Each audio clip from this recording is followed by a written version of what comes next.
Afin de tirer la sonnette d'alarme sur les effets des maladies chroniques au sein des communautés francophones ontariennes, le Centre de santé communautaire Taïbou a organisé la projection publique d'un documentaire autour des témoignages de personnes affectées. Suivons leurs histoires.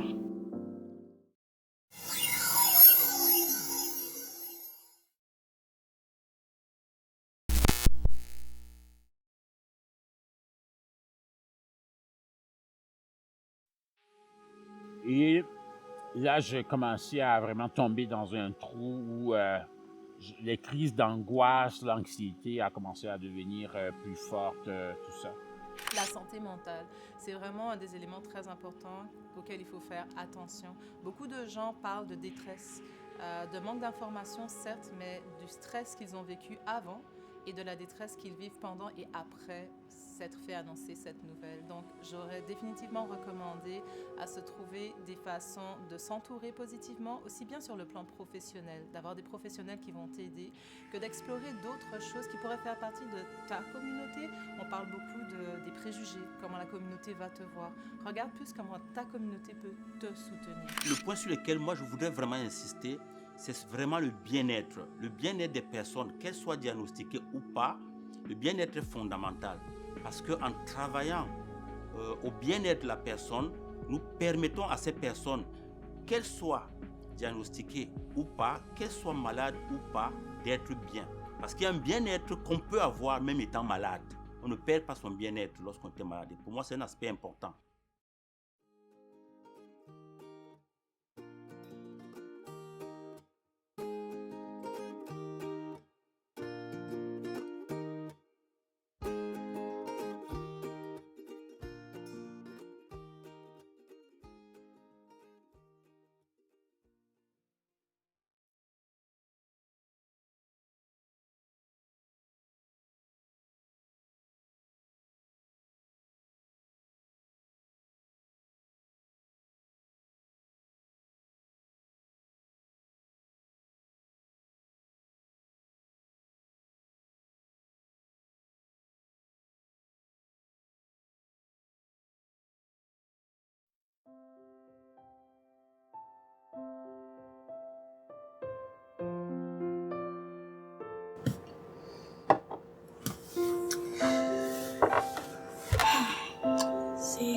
C'est parfois un peu gênant de parler d'hépatite B.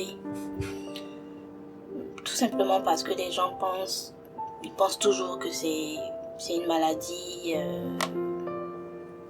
qui ne se transmet que par voie sexuelle. Alors que y a plein d'autres voies, dont la voie sanguine. Le virus même peut être présent dans la salive. Et ça, moi-même, je l'ignorais. Je ne connaissais que la voie de transmission sexuelle. Mais tout ça, ça veut dire quoi? Que si vous êtes exposé au sang de quelqu'un qui est infecté, ou que vous mangez des trempettes, par exemple, dans la même assiette que quelqu'un qui est infecté, vous pouvez contracter la maladie. Et c'est ce qui, moi, m'est arrivé. J'ai été invitée à un party chez des amis à moi. Et il y avait plein de personnes que je ne connaissais pas. C'était juste une petite rencontre, rien de grand. Donc il y avait de la nourriture, vraiment plein de nourriture, de la trempette. Et puis, vous savez, la trempette, on la mange ensemble, hein? On la mange ensemble. Tout le monde piochait dans la même assiette. La fête était belle. On a dansé, on s'est amusé, mais vraiment, c'était de belles retrouvailles. En tout cas, moi, je suis rentrée chez moi en me disant, la prochaine fois, ce genre de rencontre, je serai la première à me pointer. Le temps est passé, j'ai même trouvé un nouveau boulot. Tout allait bien. Si je me souviens, 3-4 mois plus tard, j'ai commencé à ressentir de la fatigue, avec un peu de fièvre, des maux de tête. Parfois même, J'avais des pertes d'appétit, pourtant moi, j'aime manger. C'était tellement difficile pour moi qui venais de trouver un nouveau travail. J'avais de fortes douleurs dans le ventre. C'est ça qui m'a fait penser à la Covid, les douleurs dans le ventre.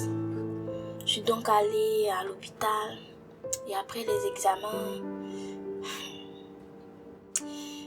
ils m'ont annoncé que j'avais contracté une hépatite B. J'ai attrapé ma tête, j'ai dit maman, pourquoi moi? Pourquoi? Aujourd'hui, je suis sous traitement. J'évite beaucoup de choses, beaucoup de choses. Mais après mon traitement, je compte aller faire le vaccin contre l'hépatite B. Et j'ai décidé de faire dépister mes 2 garçons dans un centre de santé communautaire. Et je le conseille vivement.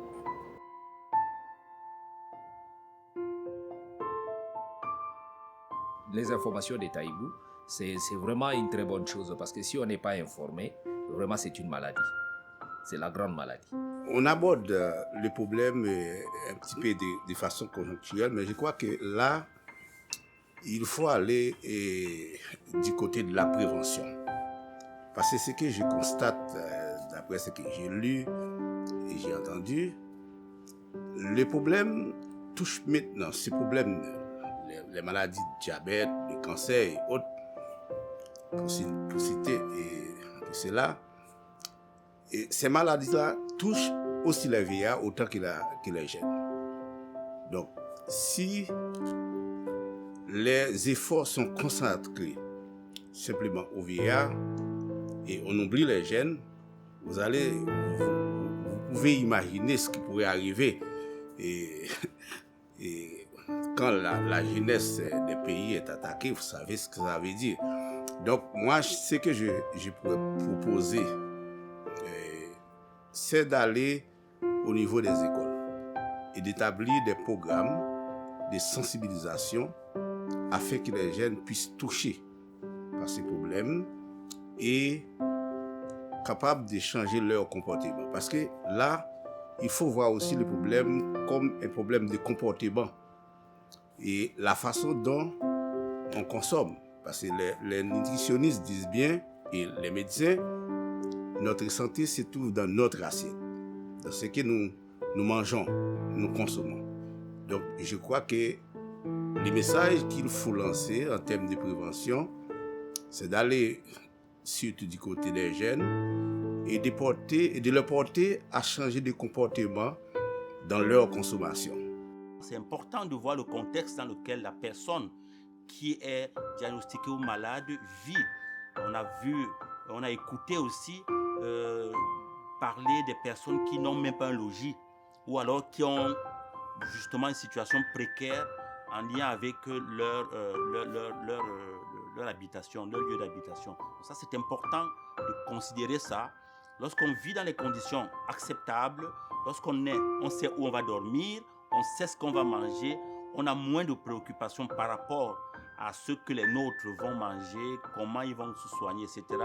Même lorsqu'on est malade, on ne vit pas la maladie de la même façon que celui qui, en plus de sa maladie, doit aussi faire face à ces défis liés aux personnes qui sont autour d'elle. C'est le premier niveau. Le deuxième niveau, c'est l'influence de la maladie par rapport au comportement des personnes. Alors, par rapport à la relation qu'ils ont avec les personnes autour d'eux. C'est important aussi pour nous de penser à voir comment on peut travailler sur le type de rapport que les personnes malades peuvent avoir avec son entourage.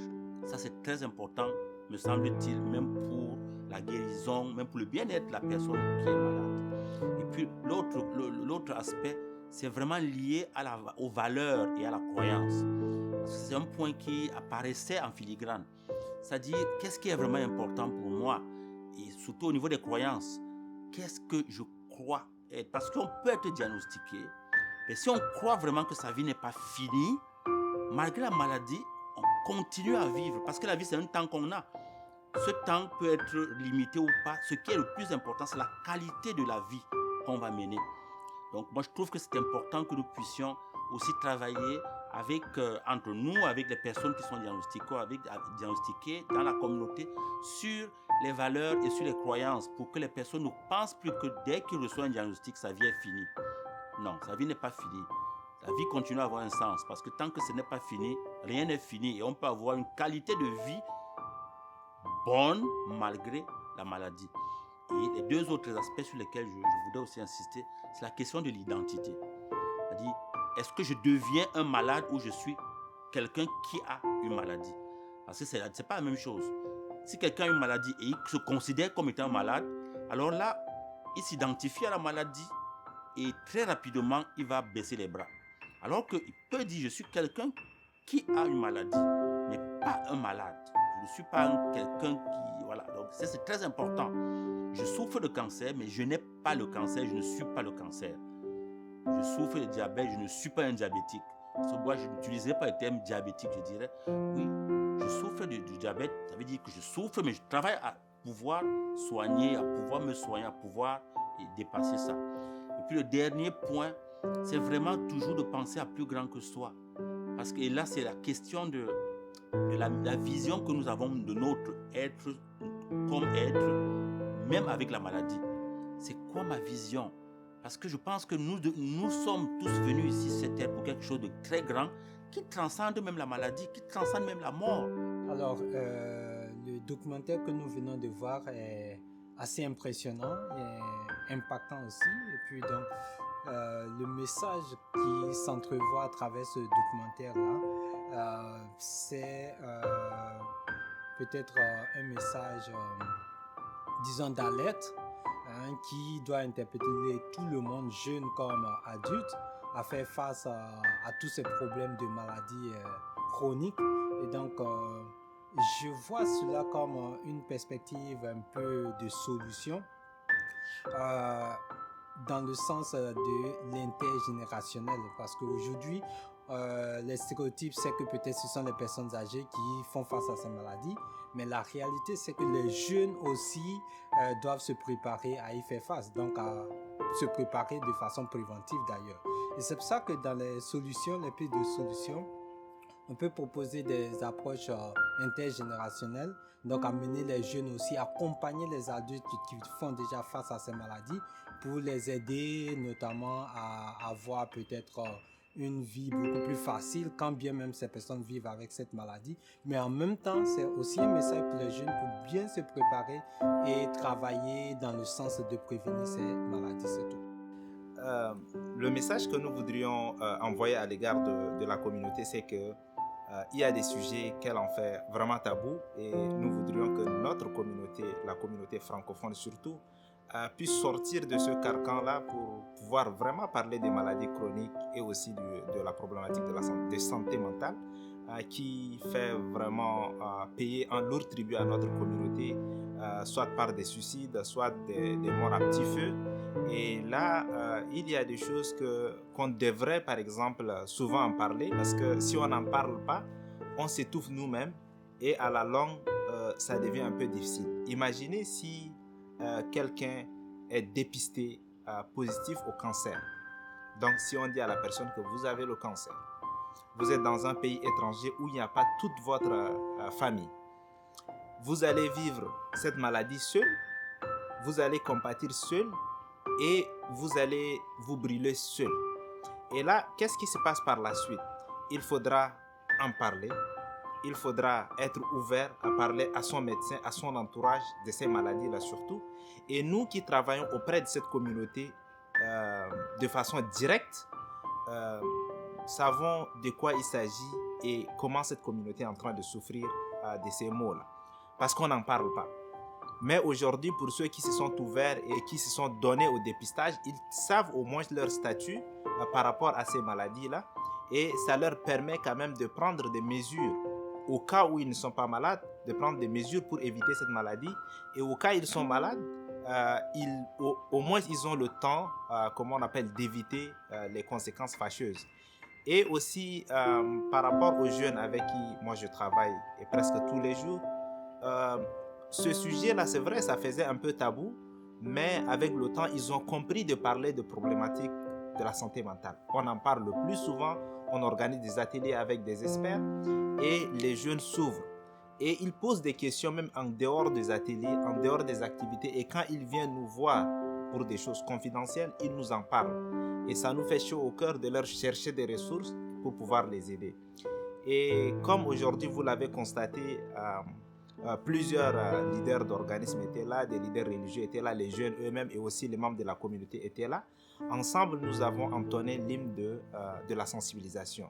Comme quoi, le dépistage précoce, ça sauve des vies. Et quand ça sauve des vies, ça sauve des familles. Et quand ça sauve des familles, ça sauve une communauté.